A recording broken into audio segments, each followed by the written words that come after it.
नमस्कार, मैं जितेंद्र जैन और आप देख रहे हैं खबर समय जगत। आई नजर डालते हैं आज की कुछ ताजा तरीन खबरों पर। भोपाल अखिल भारतीय कांग्रेस कमेटी के महासचिव एवं पूर्व केंद्रीय मंत्री अजय माकन ने राजधानी भोपाल के प्रदेश कांग्रेस कार्यालय में प्रेस कॉन्फ्रेंस का आयोजन कर बताया कि इस घोर संकट के समय में आसमान छूती कीमतें आम लोगों के जले पर नमक छिड़क रही हैं। असंवेदनशील बेपरवाह मोदी सरकार ने गरीब आर्थिक मंदी के दौरान भी देशवासियों को आसमान छूती कीमतों के बोझ के नीचे दबा दिया है। देशवासियों के हाथों में नगद धनराशि पहुंचाने की बजाय भाजपा सरकार ने उन्हें अपनी ज़रूरतों के सामान के लिए ज़्यादा मूल्य चुकाने को मजबूर कर दिया है। भारतीय और ज़्यादा गरीब हो गए। जिस समय जीडीपी वृद्धि दर कम होती जा रही हो, ऐसे में सरकार द्वारा मूल्यों में वृद्धि एक जघन्य कृत्य है और इस आर्थिक बर्बादी का कारण केवल कोरोना नहीं है। हमारी अर्थव्यवस्था पर महामारी का साया पड़ने से पहले ही अनेक विपत्तियां आ चुकी थीं। हमारी वृद्धि दर वित्तीय वर्ष 2017 में 8.2% से घटकर वित्तीय वर्ष 2020 में 4.1% रह गई। यह सब कुछ भाग्य नोटबंदी, कुटिलपूर्ण तरीके से लागू की गई जीएसटी एवं मोदी सरकार की गलत नीतियों के कारण हुआ। पेट्रोल एवं डीजल की दरों में अप्रत्याशित वृद्धि। पेट्रोल की कीमतें इतिहास में पहली बार 4 मेट्रो देश के अन्य 250 से अधिक शहरों में 100 रुपये को पार कर गईं। लोगों का बहुत बहुत स्वागत है। साथियों, आज देश में ईंधन, पेट्रोल, डीजल, तेल 100 के पार, खाने का तेल 200 के पार, खाना बनाने की गैस एलपीजी की 850 के पार। आज देश में आजाद भारत की सबसे महंगी सरकार का राज है। अच्छे दिनों का ख्वाब दिखाकर मोदी सरकार ने देश को झूठे और महंगे दिन परोस दिए। अब भाजपा के नेताओं को महंगाई डायल भी अप्सरा नजर आ रही है। मोदी सरकार में जीवन सस्ता और आजीविका महंगी हो गई।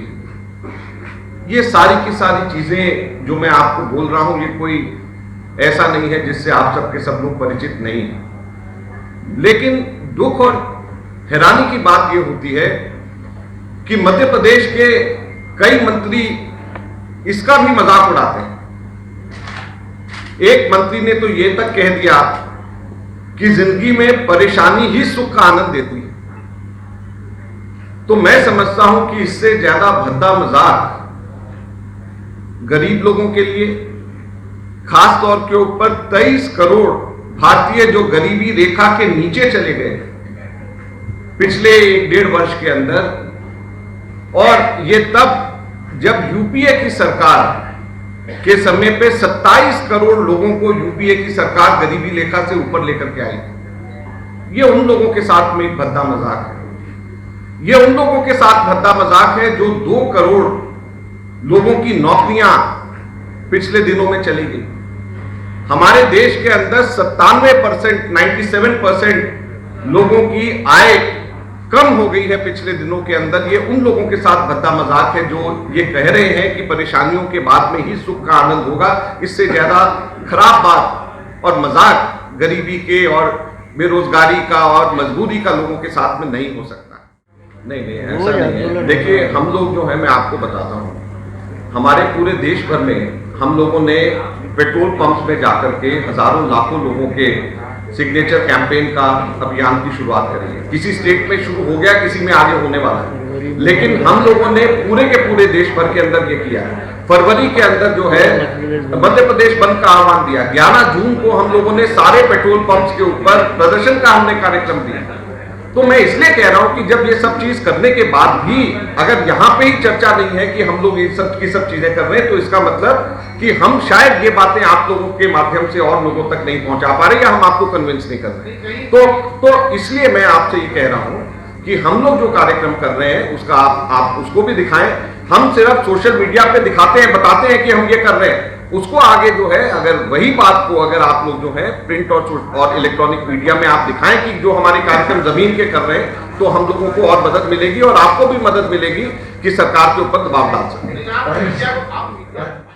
देश के अंदर कांग्रेस पार्टी ने ये संकल्प किया है कि महंगाई के विरोध में हम लोग सड़क पर भी उतर रहे हैं। और जैसे आज मैं यहां पर आया हूं, हमारे पूरे देश भर के अंदर 20 शहरों के अंदर कांग्रेस के सभी पूर्व मंत्री और वरिष्ठ नेता सबके सब जाकर के अलग अलग जगहों के ऊपर जाकर के आप सब लोगों के माध्यम से जनता को ये बता रहे हैं कि किस प्रकार से ये सरकार पूरी तरीके से महंगाई को काबू रखने के अंदर विफल रही है और किस प्रकार से कांग्रेस पार्टी पूरी तरीके से लोगों के साथ खड़ी है और एक सशक्त और सजग विपक्ष के तौर के ऊपर उनकी आवाज को उठा रही है। किसानों को अगर हम सबसे पहले लें तो किसानों के ऊपर पिछले अभी नहीं बल्कि इससे पहले से ही अगर देखें, जब से भाजपा का शासन आया है केंद्र के अंदर, जब से किसानों को सबसे ज्यादा किसानों के ऊपर मार पड़ रही है। 73 सालों के अंदर पहली बार ऐसा हुआ है कि फर्टिलाइजर के ऊपर टैक्स लगा है, 5% जीएसटी लगी। पहली बार ऐसा हुआ है कि कीटनाशक के ऊपर 18% जीएसटी लगी। जो ट्रैक्टर हैं और जो फार्मिंग इक्विपमेंट है, जो खेती के लिए काम आने वाले जो और औजार और जो दूसरी चीजें हैं, उसके ऊपर 12% जीएसटी लगी। डीजल लगातार महंगा होता जा रहा है। किसान को आज औसतन 20,000 रुपए प्रति हेक्टेयर किसान के ऊपर एक्स्ट्रा मार इस महंगाई की वजह से और केंद्र सरकार की गलत नीतियों की वजह से आज पड़ रही है। अगर हम मुद्रास्फीति की दर, महंगाई की दर की अगर बात करें, परसों ही अभी NSSO ने, जो नेशनल सैंपल सर्वे ऑर्गेनाइजेशन है, उसने घोषणा करी, उसने बताया है कि किस प्रकार से महंगाई की दर बढ़ रही है।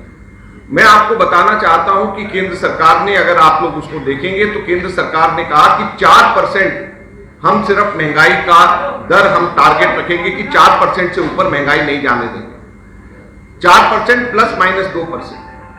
अब जो है NSSO का जो लेटेस्ट रिपोर्ट है, उसने ये कहा है कि महंगाई की दर, मुद्रास्फीति की दर 6.26% हो गया है, 6.26, जबकि 4% का इनका टारगेट था और 6.26 जो है वो महंगाई की दर होगी।